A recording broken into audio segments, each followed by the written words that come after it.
A ideia foi começar com uma placa de um artista que não é da Amazônia, que é o Ivan Grilo, mas num trabalho feito na Amazônia amazonense em torno do mito do sebastianismo, do retorno de Dom Sebastião, etc. e tal, né? Partindo muito também daquela saudade que o paraense e o amazonense têm de ter tido um Fausto que ele não conheceu no período da borracha. Tem algum amazonense ou paraense aqui? Não. Mas eles têm saudade desse tempo que não conheceram, né? Então a gente parte desse artista que não é do lugar, mas que visita, compreende tão bem, né? Com essa obra.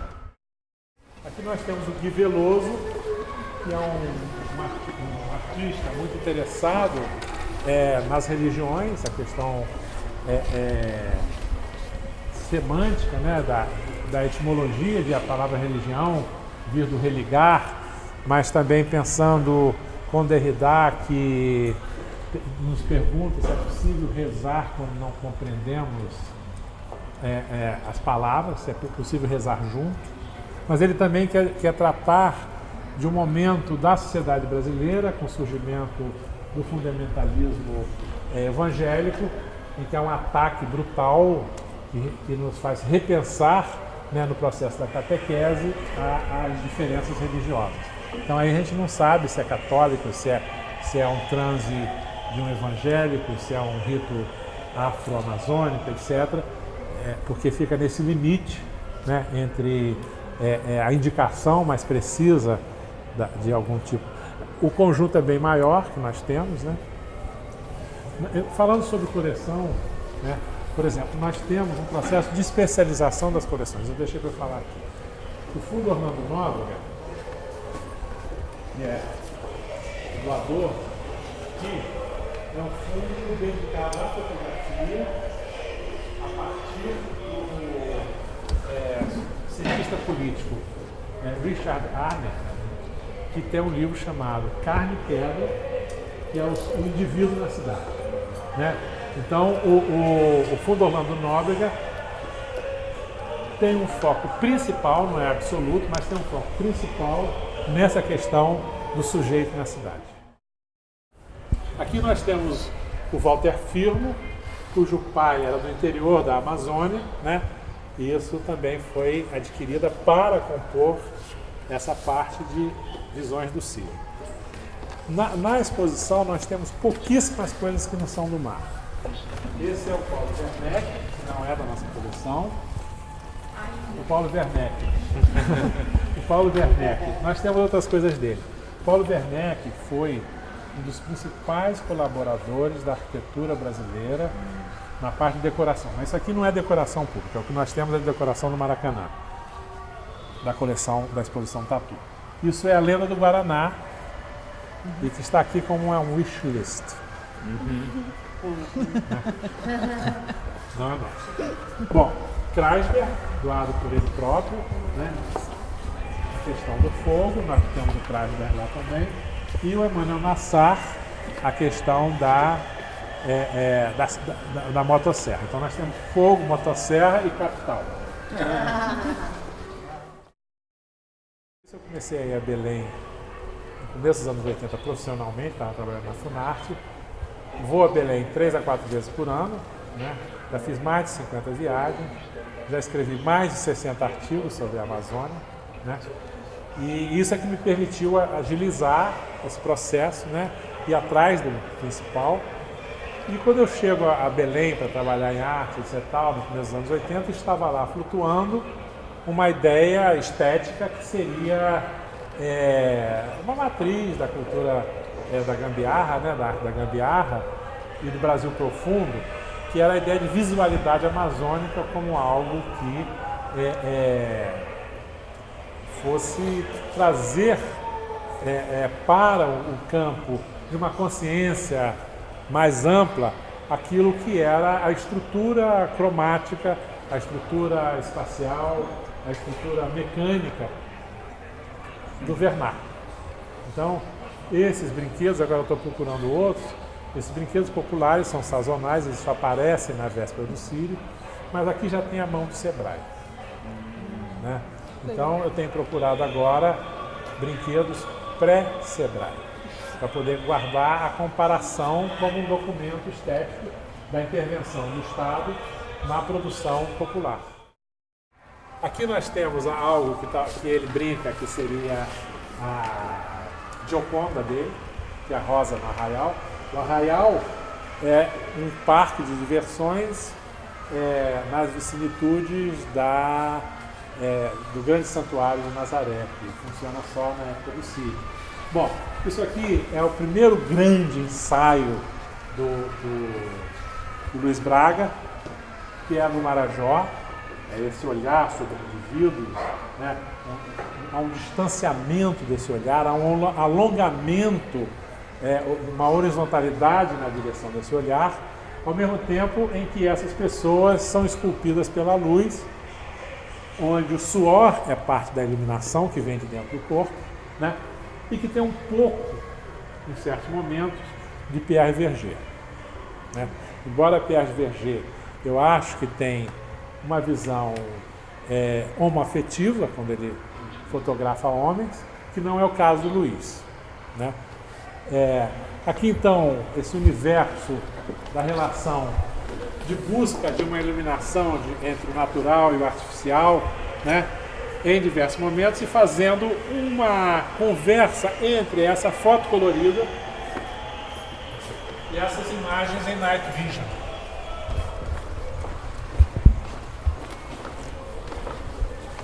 E essa é talvez a obra-prima dele em Night Vision.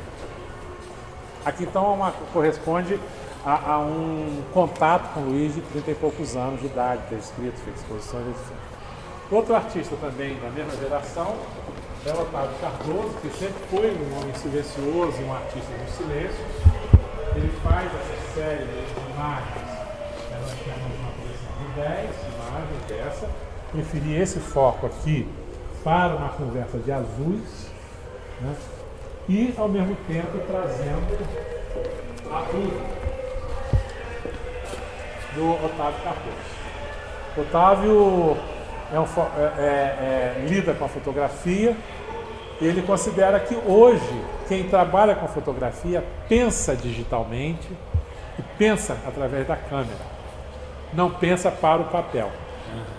Por isso ele considera que talvez seja o momento de mostrar apenas através do vídeo, do meio digital.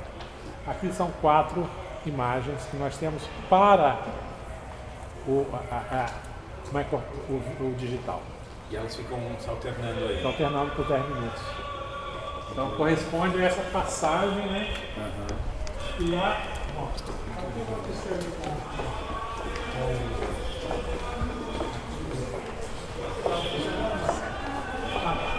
bom, vocês devem ter visto esse vídeo na Bienal. Na Bienal, né? Armando é um artista que eu acompanho também há 20 anos, né? Estamos trabalhando na formação do Fundo Armando Queiroz e para mim é um dos artistas principais nessa ideia de história da violência da Amazônia, né?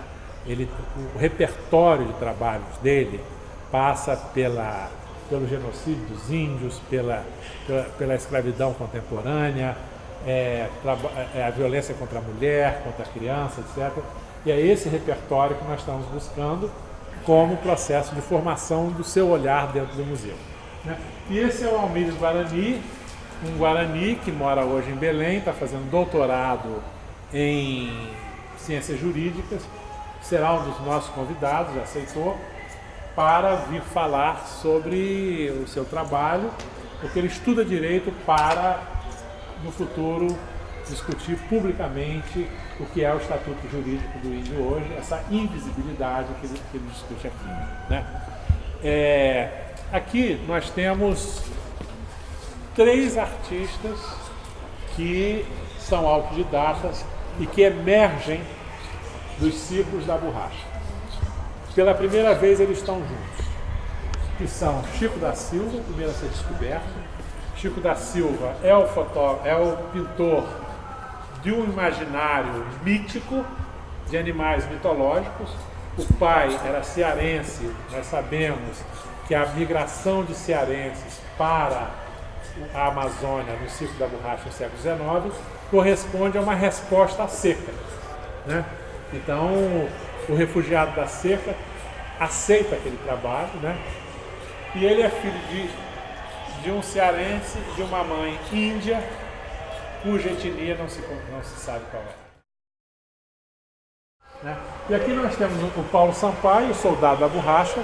Vocês sabem que na Segunda Guerra, quando os japoneses invadem os países do Sudeste Asiático, que foram os países que passaram a produzir a borracha, levaram a Amazônia derrocada, foi necessário produzir de novo borracha no Brasil, para servir aos exércitos aliados.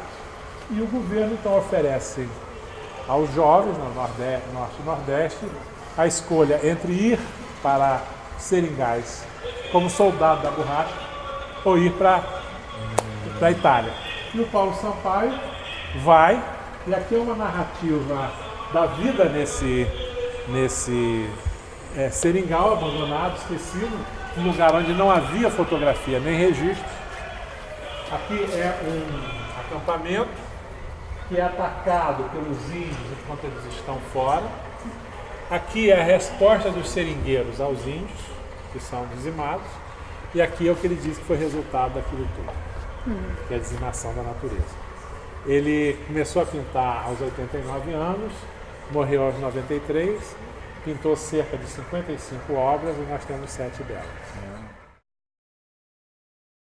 Aqui é um pouco uma história da borracha. Essa primeira imagem da seringueira é publicada na Europa. La Condamine, que foi um viajante cientista, que foi o primeiro a descer o rio Amazônia dos Andes até a Foz. Isso aqui é o esforço de convite a essas pessoas para serem soldados da borracha. Enfim, são pequenos detalhes. E aqui nós temos a Kate van Scherpenberg, que é uma artista nascida em São Paulo, vive no Rio, de origem holandesa e dinamarquesa, e é uma pintora muito erudita, e que viveu 20 anos na Ilha de Santana, no Amapá. Ela e o pai era um aventureiro, teve uma fazenda de camelos no Iraque. Quando foram para a Amazônia, levaram os tapetes de 300 anos da família, móvel de 1671 gravado, etc. E na Amazônia eles viviam numa fazenda e iam à ópera, no Amapá. Nesse dia da ópera, eles se vestiam a rigor e botavam a vitrola e escutavam a ópera. Ou eles iam ao teatro, moraram em Londres, né, iam ao Old Vic e decidiam quem lia qual papel de Shakespeare. Então os papéis masculinos eram ela que lia, os masculinos eram o pai. Né? E aqui, esse trabalho se chama Esperando o Papai. Quando o papai ia à grande metrópole, que era Macapá, ela ficava na fazenda esperando a maré baixar ou subir, sei lá o que.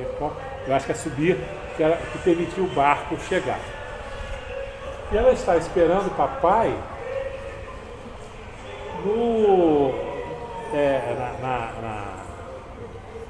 no final da tarde, né, em que a luz vai caindo. Num certo momento é preciso acender o lampião. E esse trabalho era uma pintora muito erudita. Nós vamos fazer aqui um seminário com pintores eruditos para falarem de pintura, né, para jovens pintores. Ela é uma pintora assim, uma professora de pintura muito apreciada no Rio. E é o momento de passagem na história da pintura europeia para a representação da noite, né? No século XVII, Latour, holandesa, Caravaggio. É essa problemática da história da pintura que ela traz. E aqui é uma tentativa de pintar o mundo, né? Ela inicia uma pintura que poderia ser pintar todas as folhas da floresta da Amazônia, que é a questão da infinitude. Margalho, que é um artista que lida com essa matéria que é muito preciosa durante o cílio, que é a cera, e essa é uma máquina de açaí. Né? Bom, aqui então nós temos a Berna Reale, que eu não sei se vocês conhecem, né? que ela reivindica que a Amazônia é só o lugar onde ela trabalha, mas não é só sobre a Amazônia. Isso, evidentemente, é uma alusão às Olimpíadas, aos Jogos Olímpicos, e esse é o presídio de Americano, é um lugar, né? E ela então vai fazer o seu percurso olímpico no presídio, né? Enfim, vocês podem ver com mais calma, né? Aqui, lá é Palomo, um cavalo da Polícia Militar, que se presume que teria participado do massacre de Eldorado dos Carajás. Aqui é Abu Ghraib, na Amazônia, a violência contra a mulher. E na Pororó, o Bibeloso.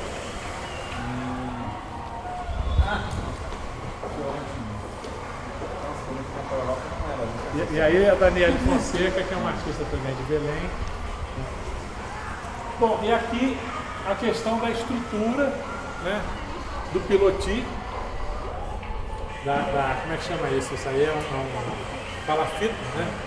Eu falei piloti pelo seguinte: a origem do piloti em Le Corbusier está nos levantamentos arqueológicos das estacas do Lago de Zurique. É a partir dali que surge para ele a ideia do piloti. Então, esse conjunto é formado por vários motivos. Primeiro, porque é um aspecto da arquitetura popular e é um fundo significativo à habitação popular no Brasil, né? Então, isso faz parte desse fundo. Mas é também uma conversa com a modernidade, né? A relação da modernidade com o saber ancestral. É também um conjunto de viajantes, que aqui nós temos Gauthieron, aqui nós temos o Ivan Grilo, desse projeto que faz na Amazônia. Aqui nós temos Walter Firmo voltando, Walter Firmo é carioca, mas voltando à cidade do pai. Aqui nós temos Fernando Midotti, que é gaúcho vivendo em Santa Catarina, né? E lá nós temos a Oriana Duarte remando no Rio Negro e depois ela remará também no Rio Amazonas, já, na Baía dos Guajarás, já em Belém.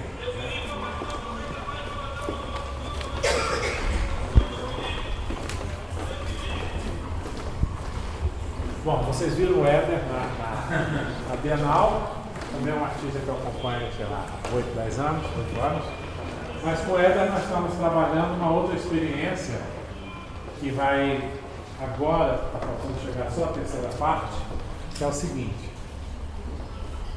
nós temos um estudo desse trabalho, uma aquarela, nós temos o jornal de onde sai, e ele pintou a mesma imagem em Belém e temos a foto da pintura em Belém. Então, o trabalho dele, depois da Bienal, ele passa a incorporar a mesma imagem na cidade de Belém. Então, Belém vai ser sempre o ponto de partida para esse tipo de trabalho, partida e chegada. É um jornal de Belém e depois que ele faz aqui, ele faz lá e manda a foto para cá. Isso será o processo futuro E esse trabalho também está sendo preparado para que ele seja uma wall painting que possa ser apagado, depois refeito, etc. Tal. Então a gente está trabalhando com ele, a construção desse mapa. Que legal. E aí não precisa ser sempre ele que faz a pintura. Exatamente. Bom, lá esqueci de falar da Luciana Magno, que está, aquela mulher que está numa seringueira aqui dentro de repente cai. Ela está aqui de novo.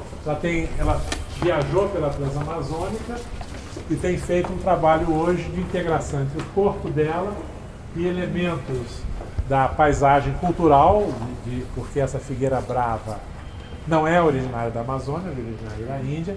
E o Chiró, que foi um artista que viveu em Tomé Açu, ele se diz ser uma figueira brava, porque o trabalho dele vai deitando raízes, então essa imagem, porque ele vem do Japão, tem uma tradição em casa da caligrafia ideogramática, depois ele vive esses traços da floresta e hoje, enfim, um pintor na fantasmática, né?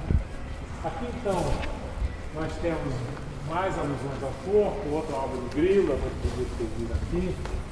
E essa é a Home, que está na Bienal, que ela visita as ruínas da Fordlândia, que é para quem o soldado da borracha buscava o lápis. Né? Esse é o Wiegand, que é um pintor alemão, que foi um homem de imprensa lá, e o Wiegand é reconhecido hoje como sendo a pessoa que fez o primeiro retrato de Marx no Brasil. Mas isso aí são cenas de Belém. Esse é o Mariano Pautal, não sei se isso aqui é a edição do MAN, eu acho que é, né? É, a edição do MAN, que sempre coloca essa relação dissonante entre imagem, a nostalgia do que não foi vivido, que hoje é ruína, né? Aqui, isso é o Wöhler, que é um dos artistas judeus que vieram para o Rio de Janeiro durante a guerra, depois ele viaja pela Amazônia, isso é Belém. Aqui é um português Barradas, que ilustrou a selva do Ferreira de Castro, essa é uma ilustração para a selva. Essas são fotos do Sérgio Zales, que fez o percurso do judaísmo no Vale do Amazonas, desde Belém até Manaus, fotografou em família. Nós temos uma coleção de 30 peças. Ismael Neri, que nasceu em Belém, uma coleção modesta ainda. Guilherme, isso aqui é parte, um dos nossos focos, um dos nossos significativos de informação.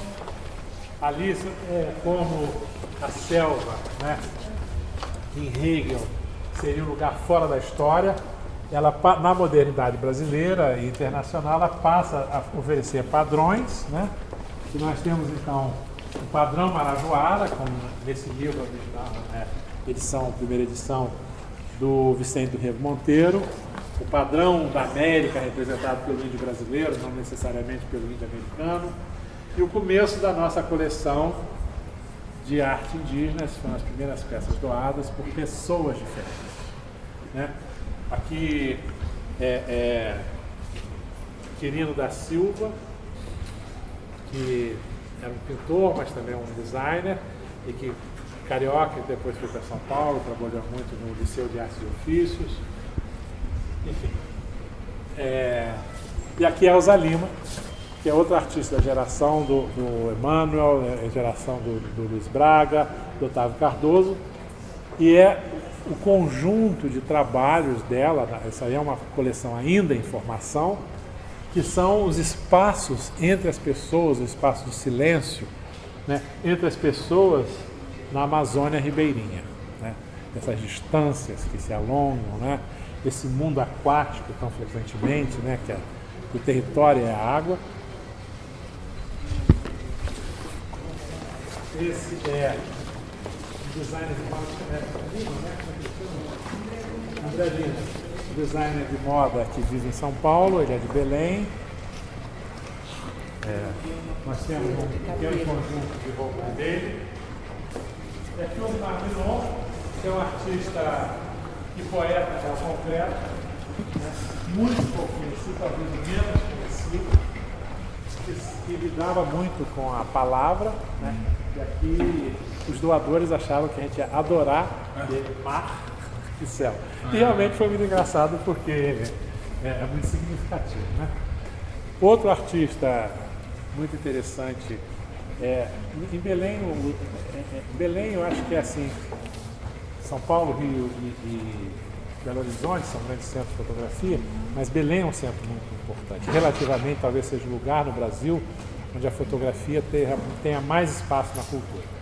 E muitos deles, para sobreviver, trabalham como fotojornalistas, né? E aqui nós temos o Alberto Bittar, também temos uma coleção significativa, ele esteve na última Bienal, que são mortos, assassinados. Eu acho que a mais forte nós não mostramos todas, essa daqui, em que o fato fotográfico e a angústia da descoberta da perda, né?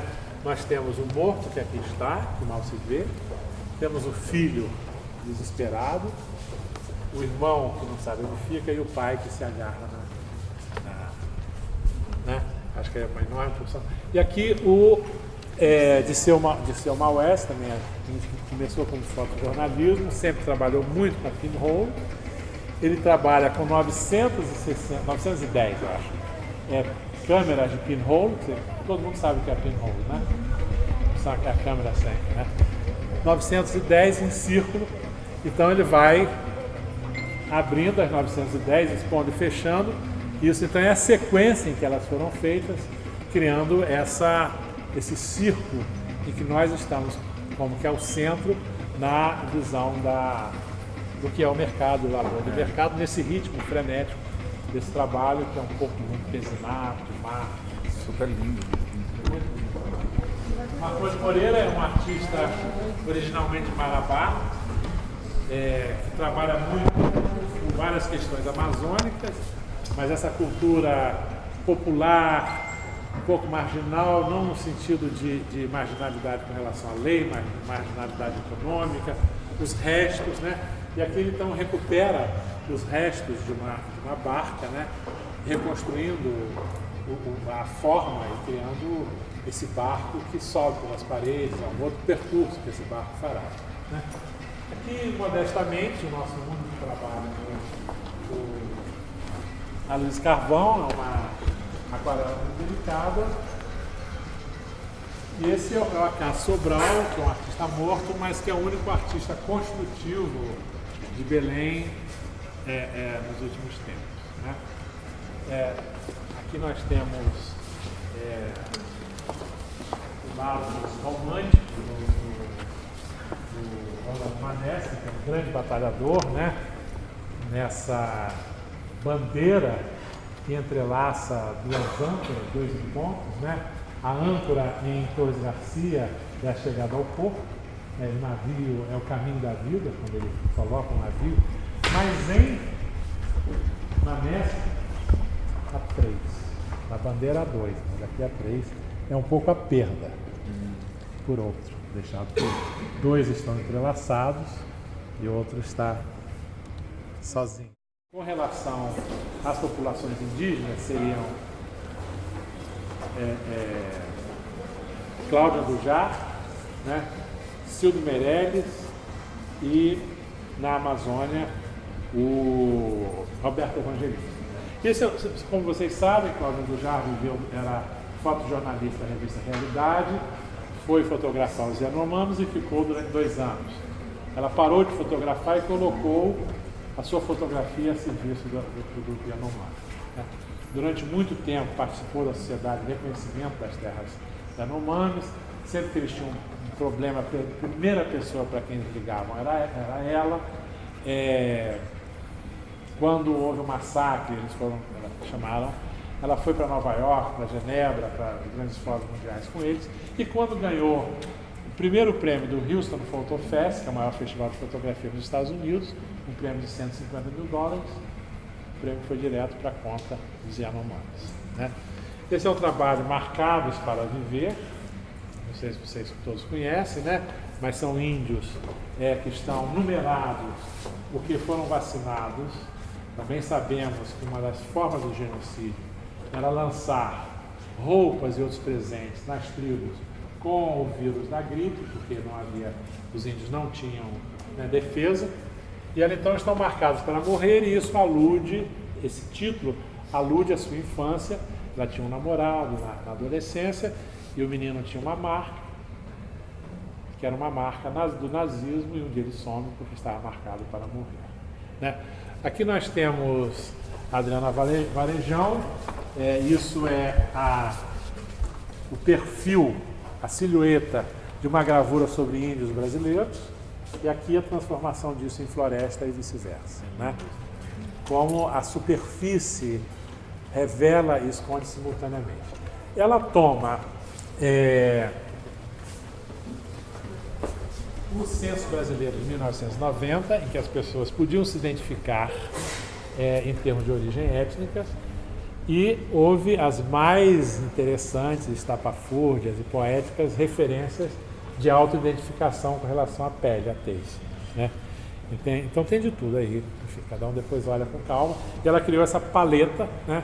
Porque é uma questão de história da pintura, porque até o Renascimento, a representação dos africanos, não estamos falando ainda de africanos como escravos, né, como sinônimo de escravo, mas de uma diferença, né? Nós temos aqui uma lâmpada romana do século I, que é a cabeça de um africano, e em bronze, na boca está o ponto da chama. Isso foi adquirido para indicar que, numa visão histórica de Roma, o africano produzia a luz, né, e o calor. Então, essa questão está aqui, e na pintura, dizendo, europeia, até o Renascimento, o rei, qual era o rei que era negro, africano, dos 3 reis magos? Baltazar, né? Baltazar era branco, era representado da mesma cor dos outros, porque não havia na pintura, até o Renascimento, uma distinção de tez nas representações. A partir de então é que isso começa a acontecer. Então nós estamos aqui diante de uma questão de história da pintura, da invenção da cor testa de Moro, que é a cor que era produzida para representar Baltazar. Né? Adriana, ela passou um tempo entre os Yanomamis, faz esses autorretratos, eles são pintados na China, né? Então nós estamos falando aí de uma transculturalidade, e ela, a partir do Alexandre Rodrigues Ferreira, que foi o grande viajante, que introduz a ciência iluminista no Brasil através da Amazônia, passou 12 anos viajando, ele tem uma série de pranchas de grupos indígenas com essa pintura facial, corporal. E nós, recentemente, naquele álbum que vimos, ganhamos essas pranchas, então, que a gente faz aí a conversa.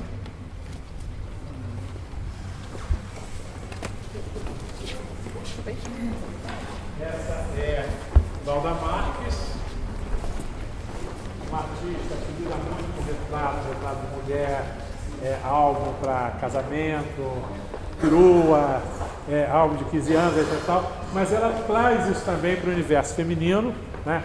Essas são mulheres que trabalham no Ver o Peso, na seção de plantas medicinais, plantas religiosas, né? De ervas, e é um trabalho, sobretudo, de mulheres. E aqui cada uma delas foi, a Valda diz o seguinte: eu lido com maquiagem, porque é noiva, é menina de 15 anos, né? E aqui então ela chama, e esse trabalho já tem uns 10 anos, um pouco mais, ela chama estudantes de maquiagem, né, para maquiarem as mulheres do Ver o Peso. Cada uma escolhe a sua planta predileta, que ela mais gosta de beber. Então uma é planta da fortuna, a outra é afrodisíaca. E depois ela instala essas imagens no Ver o Peso. Então nós temos o conjunto todo, que não é esse, mais, e algumas imagens. Não, é uma foto aí ampliada em plástico hoje, né? Plotter, isso. Vocês conhecem o Alexandre Sequeira, que há cerca de 10 anos atrás, mais ou menos, ele ganhou uma bolsa para trabalhar em Nazaré do Bocajuba, que era um vilarejo a 3, 4 horas de Belém, não tinha luz elétrica, não chegava jornal, era muito escambo, muito pouca moeda circulando. Ele ganhou uma bolsa para produzir paisagens, fotografar o ambiente. Num certo momento, esse senhor, que não me lembro o nome, perguntou se ele fazia aquilo também de gente. E uma senhora precisou de uma foto porque ia tirar uma carteira de identidade. Quando ele apresenta as fotos, aí ele pediu para fotografá-lo, assim. A resposta dele, isso aí é um mundo sem fotografia, né? É o seguinte: que pena que isso existe, porque se eu soubesse, hoje eu me lembraria da minha mulher, do meu filho que morreram, eu me lembraria do rosto dele, porque hoje eu só lembro deles andando, se movendo. Né? Então é um tipo de mundo sem fotografia que a gente ignora o que significa, né? E é uma coisa tão espontânea. Bom, Alexandre, então, todo mundo começa a querer, etc. Tal. Ele começa a fotografar e pede a esse senhor se ele não quer trocar a rede dele por uma rede nova. Né? Ele troca. E ele então se põe num processo em que ele mede esse senhor, né? Por comparação, não levou uma fita métrica, e ele então retrata esse senhor mais ou menos na dimensão que ele tinha, no tamanho que ele tinha, na rede que ele trocou. E assim faz com essa menina, Adriana, no dia da primeira comunhão, né? Ele vai fazendo, e um dia ele volta com isso tudo a Nazaré do Moncajuba, monta na porta da Dona Rosinha, sei lá, vamos chamar, pensar que tem uma Dona Rosinha, monta outras no mato, e foi a primeira exposição de arte de Nazaré do Moncajuba. Né? Quando ele vende os trabalhos, ele volta a Nazaré do Moncajuba e diz, olha, eu tenho tanto, o que a gente vai fazer com isso? E a resposta da comunidade foi remédio para os doentes e instrumentos de banda de música.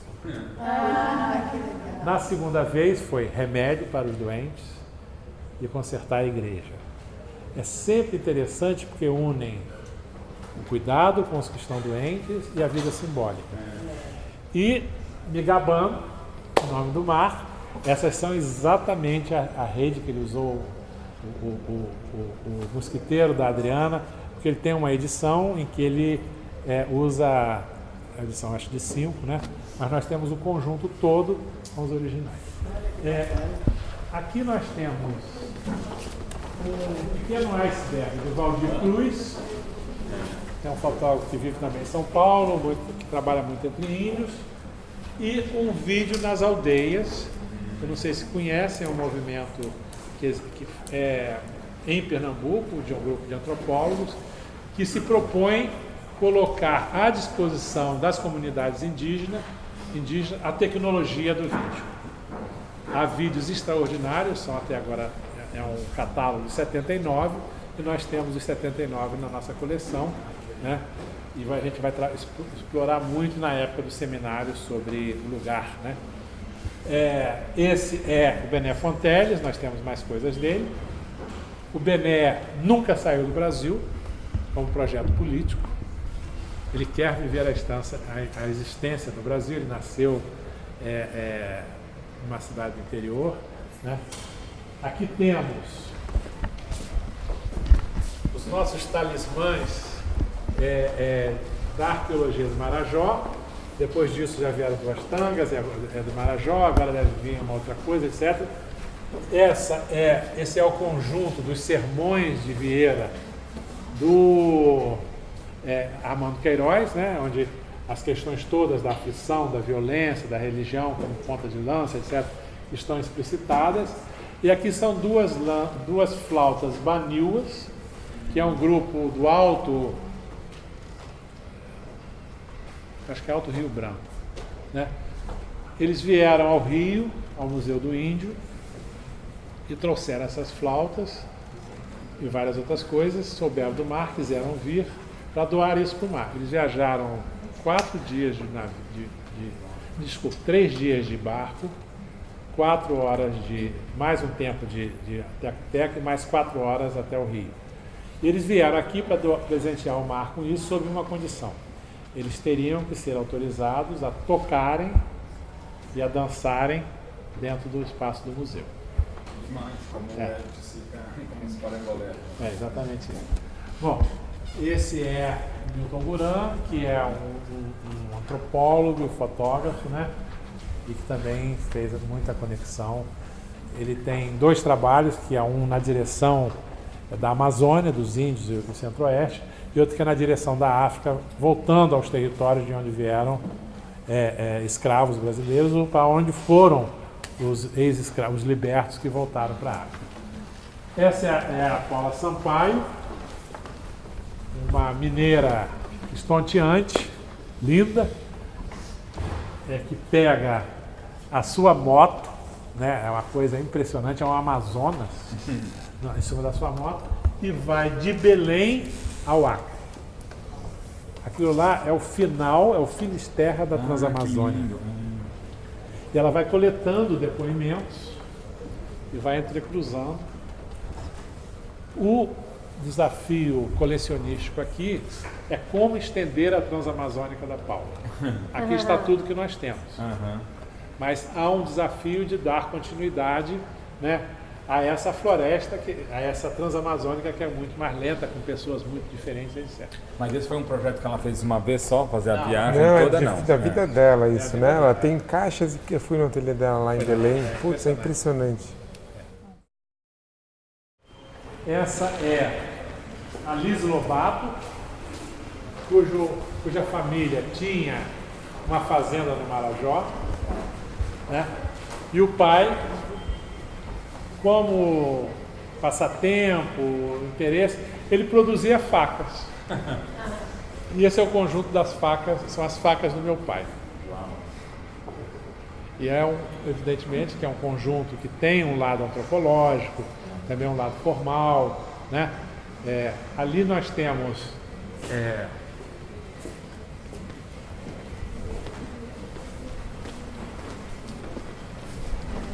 o Assis. Qual é o nome do Assis? Rogério Assis.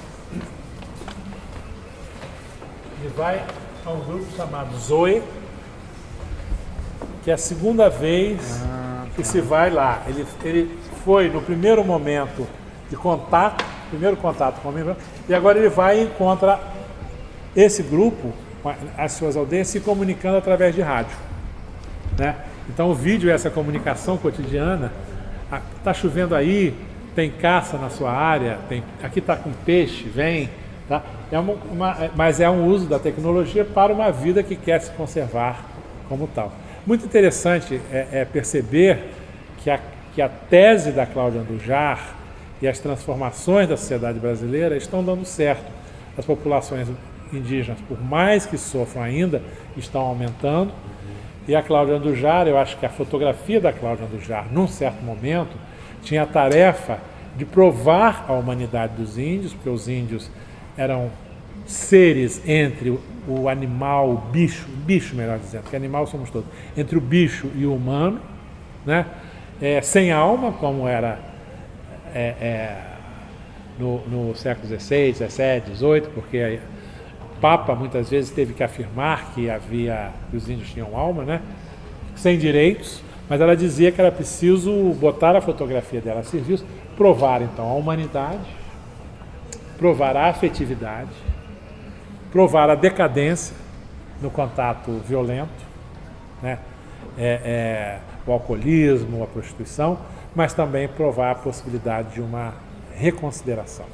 Os Yanomamis, por exemplo, por isso que o mapa deles é um mapa social, que é o mapa das espécies vegetais que eles conseguiram replantar, que estavam em extinção por conta do contrabando de madeira para a Bolívia. Eles conseguiram inverter a polícia que protegia os contrabandistas e hoje protege os Yanomamis.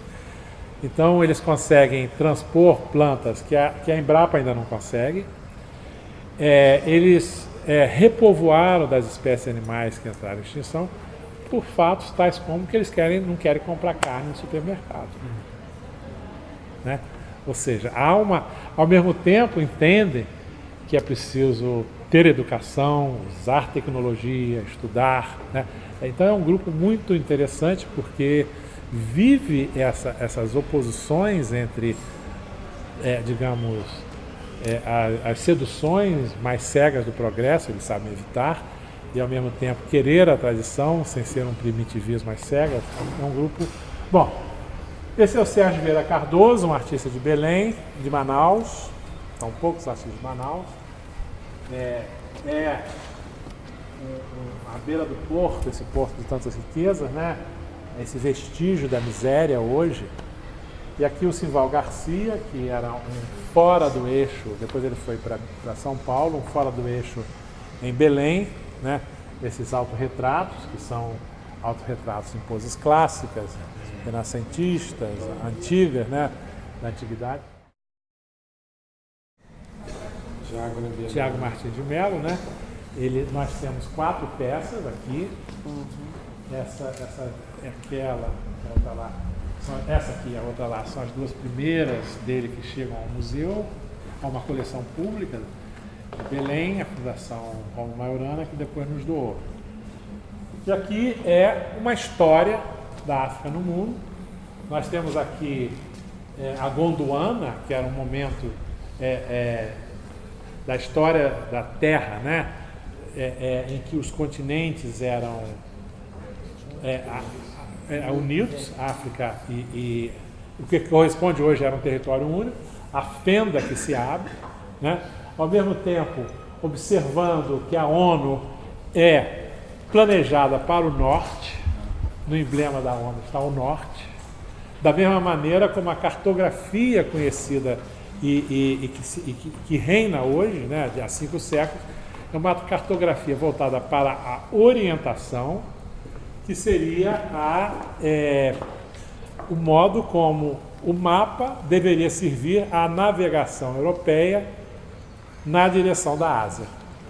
Por isso a orientação, né, etimologicamente. Então, ele está falando do mesmo eurocentrismo, né?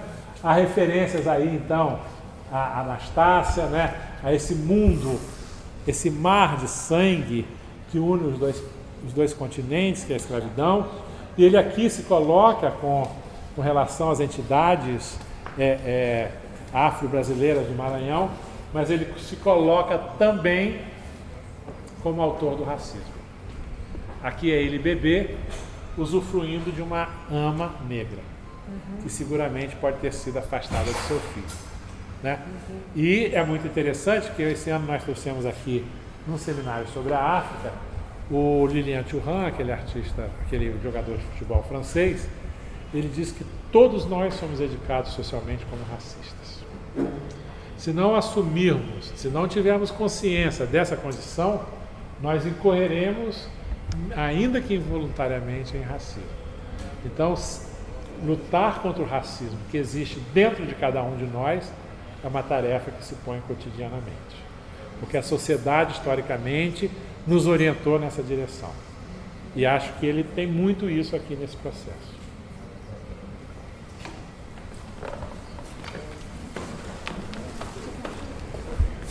Nós encerramos então com esse vídeo. Aqui está um vídeo do Paulo Nazaré. Eu acho que ele está desligado, mas ele é preto mesmo. É um vídeo de 8 horas, eu acho que ele está desligado. De 8 horas, que é um ritual muito lento de um grupo indígena pedindo aos céus para que o mundo não acabe. E essa é a forma como ele quer expor. E aqui a gente se despede, digamos, entre o Paulo Nazaré, que é esse artista que assume, né, a sua dimensão imensa como um brasileiro, nesse sentido, e homenageamos o Kreisberg, nesse vídeo do Walter Salles, porque Kreisberg é um pioneiro da defesa da ecologia, da Amazônia com ecologia, né? Ele assinou o Manifesto do Rio Negro com o Pierre Restany, enfim, um batalhador histórico. Então é o nosso encerramento da visita. Aqui tem também um Valdir Sarubi, Modesto, Walter Cílio. Enfim, é isso. Não tem ninguém aqui da Amazônia.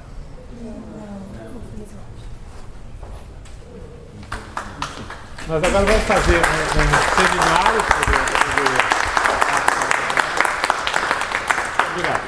e o catálogo vai ter cerca de 500 páginas. Porque vai ser o catálogo Raisonné da coleção e vai ter uma série de artigos de várias pessoas para servir mesmo como um volume de referência para estudos da história da arte na Amazônia.